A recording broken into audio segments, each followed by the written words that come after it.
So with the 2025 NFL Draft over, most of the UDFAs signed, and the 90-man roster pretty much complete, it's time to look position group by position group along the roster and figure out who's safe and who is not. At least in my opinion, via my first annual 53-man roster projection. So I've got to talk about that, an intriguing tight end that could defy the odds, rookie jersey numbers, and more. But first, how about those?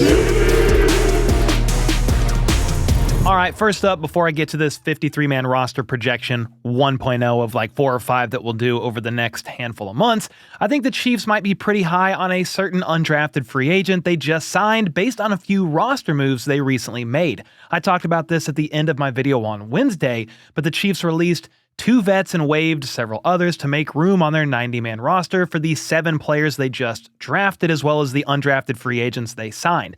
Well, something that stood out to me as I looked at the list of names here is that there was not 1, but 2 tight ends let go. Veteran Anthony Firkser is one of them, and the other, Baylor Cup. Obviously, it's still very early on in the offseason, but the fact that they waived 2 tight ends is worth noting because they recently signed former Clemson tight end Jake Brenningstool. Now, they also did sign former Texas A&M tight end Trey Watson, but he was tight end 29 on Dane Brugler's draft guide, with his best year being in 2023, where he caught 38 passes for 378 yards and 4 touchdowns. Brenningstool, though, he was tight end number 10 on Brugler's board. I don't know why my voice got that high, but he was a hybrid tight end that played 60% out of the slot and had back-to-back seasons of right around 50 catches for 500 yards and 6 touchdowns. He's one of my favorite UDFA signings and is also a dark horse to potentially make the 53-man roster for reasons I'll get into here soon. But before I do that, Chiefs rookie minicamp is this weekend, starting tomorrow, which is Saturday, May 3rd, and goes through Monday, May 5th. This is where you'll see all the draftees, undrafted free agent signings, and minicamp invites get together and drink from a fire hose for 3 days, learning as much as they possibly can to either get ready for mandatory minicamp in June or hope to get signed to the 90-man roster if they receive a contract. The invites have an uphill battle here for sure, because part of the reason they are invited is so there's enough bodies to have guys out there on both sides of the field. But if they do stand out enough, that's when a contract can potentially be offered. And with rookie minicamp here, the rookies, along with some of the newly signed free agents, need numbers. Well, there's definitely some interesting ones being worn by the new guys. Christian Fulton, the new cornerback, is number 8, most recently worn by DeAndre Hopkins last season, and then Justin Ross before D-Hop. Fulton previously wore number 7 with the Chargers. Next up, wide receiver Jalen Royals is donning number 11 after being number 1 in college. Uno is obviously taken by Xavier Worthy, so you obviously can't have that. Sorry. Carson Wentz, the veteran quarterback who was actually still a free agent, was the last Chiefs player to wear number 11 last year, but MVS was the player prior. Then quarterback Gardner Minshew is number 17, the number worn most recently by 2 receivers, Richie James and McCole Hardman before that. Minshew wore number 15 with the Raiders, but obviously 15 is taken. Sorry, pal. KC's new cornerback Noel Williams, their 3rd-round pick, will be wearing number 20, which will take a minute to get used to for me because safety Justin Reed has had that number the last 3 years. And speaking of the number 3, that was Noel's number in college, but is also one of the few retired numbers the Chiefs have, with that previously belonging to the kicking legend Jan Stenerud. And then running back Brashard Smith is number 30, the number most recently worn by Christian Roland Wallace, so looks like he's probably going to have a new number. After that, linebacker Jeffrey Bossa is number 31, a number most recently worn by Nick Jones, but that's a number I will forever remember for Priest Holmes, one of my favorite running backs ever. I digress about that, though, because from there, defensive tackle Omar Norman Lott is the new 5'5" and hopefully never lines up off sides. 55 was the number he wore in college, and then, of course, is the number that still gives me nightmares from when Dee Ford lined up off sides in that playoff game years back. After that, Frank Clark, of course, wore that number, with Joshua Uche and linebacker Swayze Bozeman being the 2 most recent players to wear it. Then, offensive tackle Josh Simmons, the Chiefs' 1st-round pick, scooped up number 71, the same number he wore in college and a number last worn by Danny Shelton, but more notably, offensive linemen Jeff Allen and Mitchell Schwartz in the past. And last but not least, defensive end Ashton Gelati wore number 9 most recently in college, but I did see at least one photo of him in number 97, and that is the number he's supposed to be wearing this season, at least at this point in time, which is interesting because Felix Anudike-Uzomah has been number 97 since he was drafted. However, with Derek Nottie moving on to the Jets, he previously wore number 91, That's now available, and many think FAU could be switching to number 91 considering that's the number he wore in college. So with that, there's how the new numbers are shaping up to look at this point in time, but there's no huge rush because from what I understand, all the numbers don't have to be finalized until after roster cutdowns.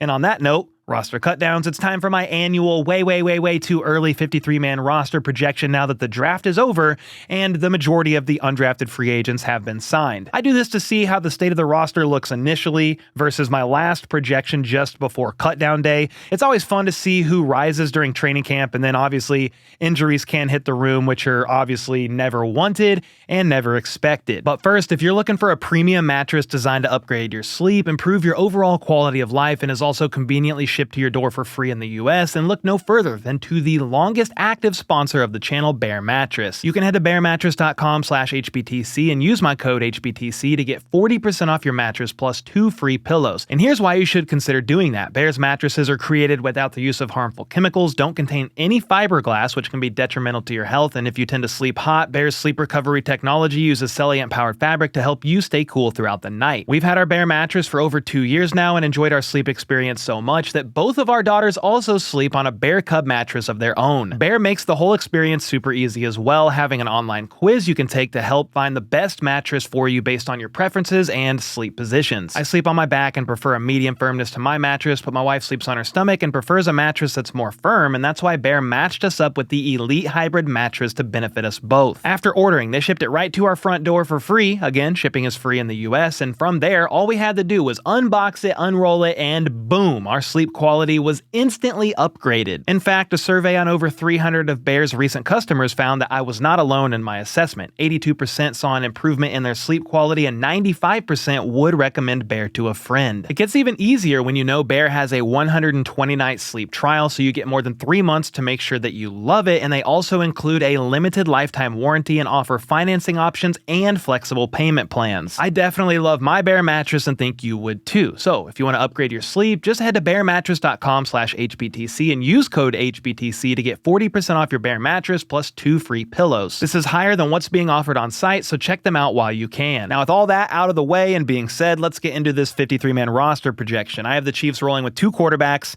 No surprises here. Patrick Mahomes and Gardner Minshew. I know they also have Bailey Zappi as well as Chris Oladokun, but one of those guys will most likely be the practice squad quarterback after cutdown day. Next, I like the odds of the Chiefs rolling with 4 running backs: Isaiah Pacheco, Kareem Hunt, Elijah Mitchell, and Brashard Smith. Unless Andy Reid is dead set on having a fullback again this year, I think Carson Steele could be the odd man out because Kareem Hunt can definitely be their short yardage guy out there. His vision is absolutely elite, so give him the ball on 2nd, 3rd, or 4th and 1. Please and thank you. Combine that with the fact that Carson Steele didn't play an enormous amount of special team snaps last year, and I think the UDFA from 2024 could be the odd man out, at least at this point in time. Brashard Smith is a 7th round pick, yes, which doesn't mean he's 100% a lock or anything like that, but considering KC most likely had a 4th or 5th round grade on him, and he was arguably the best pass catching back in college last year, I like his odds, at least for right now, especially when you consider the future of the running back room. Kareem Hunt, 1-year deal. Elijah Mitchell, 1-year deal. Isaiah Pacheco on the last year of his deal.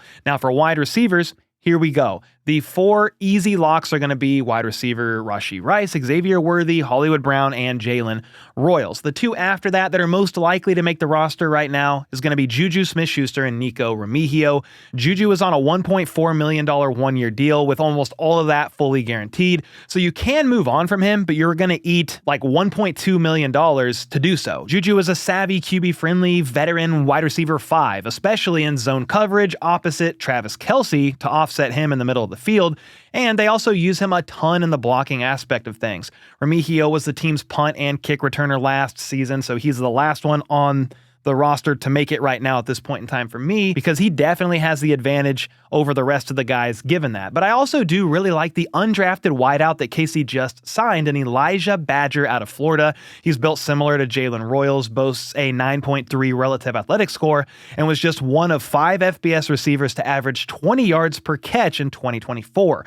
The only problem is he didn't return punts in college, and if you say, well, running back Brashard Smith could do it, or maybe Jalen Royals over Remigio to free up an extra spot for Badger, Well, the problem is Brashard Smith only returned 5 punts total in his college career and averaged just 4.4 yards per return, and Jalen Royals didn't return punts in college at all, really. So for right now, I have Remigio making it on as wide receiver 6. That does mean that at this point in time, unless KC rolls with 7 receivers, the Sky Moore experiment could officially be over. I don't think he's a lock to make the roster. He's going to have to fight to earn that spot, similar to Kadarius Toney last year, and they also moved on from him last year. So could the Chiefs coaching staff do what most of Chiefs Kingdom thinks should be done and cut ties? Well, yes, but who really knows at this point in time? Sure, he had 0 catches for 0 yards last year and is not reliable as a punt returner, but you never really know. I feel like Sky Moore was far from a lock last year, and he made it and survived until he got injured halfway through the season. But I will say this, if Sky does get let go and clears waivers, he would be a no-brainer player to add to the practice squad. But let me know your thoughts on the wide receiver room and how that looks at this point in time. For tight ends, I'm rolling with 3. Going to be Travis Kelce, Noah Gray, and Jake Brenningstool, the newly signed UDFA. I think there's a chance Jared Wiley, the Chiefs rookie from last year, starts out the season on the PUP list, physically unable to perform list, coming back sometime the first half of the season after finally getting fully cleared after tearing and getting his ACL repaired. He tore it last November. The recovery time is roughly 9 to 11 months to return to football, and that's where Brenningstool has a chance here. It's worth noting, though, they have the veteran tight end Robert Tonyan. He could very well make the roster over Brenningstool. He's a guy who had a great 2020 season with the Packers, catching 52 passes for 586 yards and 11 touchdowns. So the experience for him is there, but he didn't play a single game last season after being released by the Vikings. He missed training camp due to a back injury, and while I think he's all healed up now, he's still not an instant lock to make the roster. Now, if Jared Wiley is cleared to return before the start of the season, he's tight end 3 on the roster to me, and maybe we don't see either of these guys make it. Even if Wiley returns, though, he might not look 100% out there, so what if you did roll with 4 tight ends on the roster? It's certainly a possibility, but I'm not ready to go there at this point in time. For the O-line, I'm going to roll with 10, 6 of them being pretty easy locks, maybe even up to 8 of them, but that's the perceived to be 5 starters. You have Jalen Moore, left tackle, Kingsley Suamatia, I guess, for left guard at this point in time, and then, of course, center Creed Humphrey, right guard Trey Smith, and right tackle Jawan Taylor. So there's 5, with the next being the team's first-round pick, Josh Simmons. Then the next 4, I have Wanye Morris, Mike Caliendo, Hunter Norzad, and Ethan Driscoll. Considering Driscoll primarily played left tackle in college, I'm not sure that he's safe if they want to roll with another interior guy. I mean, Kingsley is in theory on the interior this year, but Hunter Norzad and Mike Caliendo can also do that as well. It just feels like a tackle-heavy O-line at this point in time, but for now, that's how I have it. So that's 25 for offense, with another 25 on defense.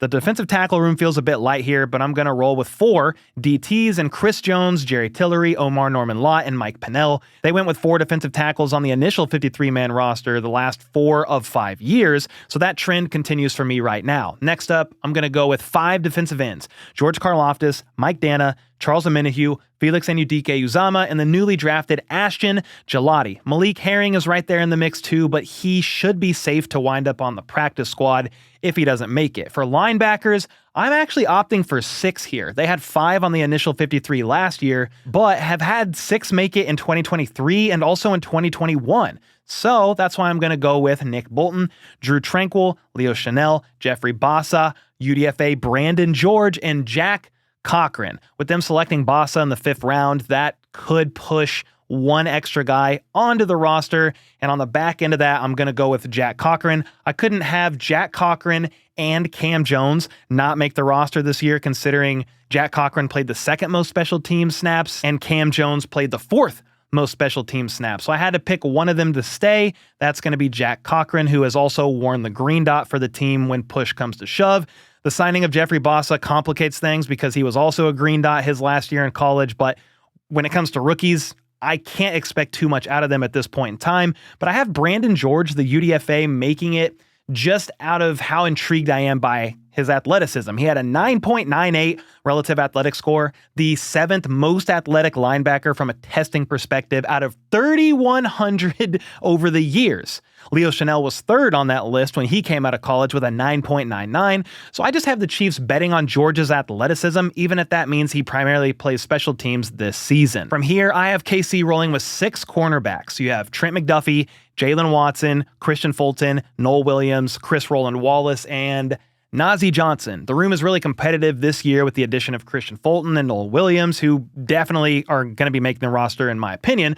So I went with Roland Wallace as a backup slot guy. He also played just primarily in the red zone, some special teams as well. And then Najee Johnson, I have him making it as one of the core special teamers. That does leave Joshua Williams off the list at this point in time, and honestly, you could swap him back in for either Roland Wallace or even Najee Johnson. That's not impossible, but Najee was given the nod over Josh Williams last year from a depth piece perspective on defense, and he was also a valued special teamer for Dave Toub. And with so many outside corners already on the roster, Joshua Williams is going to be the odd man out for me right now. The safety room, I'm rolling with 4. Jaden Hicks, Brian Cook, Chamari Connor, and the recently brought back veteran Mike Edwards. Deion Bush should be pretty safe to make the practice squad, so I like him there. He is a valued depth piece and a veteran presence as well. And while the safety room may not be as strong as last season due to the departure of Justin Reed, the cornerback room is definitely stronger, so it's a little bit of a trade-off here. Then for specialists, I'm going to be going with long snapper James Winchester, kicker Harrison Butker, and most likely punter Matt Ariza. KC did recently sign an undrafted punter, the 3rd best punter in this draft, with that being Eddie Shaplitsky. Ariza struggled at the back half of the season with getting his punts to land inside the 20. Meanwhile, Eddie was top 5 in college last year, landing his punts inside the 20. So it's going to be a little bit of a battle there. And with that, there's my way too early initial 53-man roster projection. Obviously, things will change for some of the depth guys as time goes on. And if, God forbid, injuries hit any of these rooms, one of the guys where you're like, oh, that's a definite lock, could start out on injured reserve or something like that. But make sure to let me know where you agree, disagree with me here. It's not going to be perfect, but it's a pretty good blueprint, a pretty good starting point in my opinion. And until next time, let's go. Let's freaking go. How about those?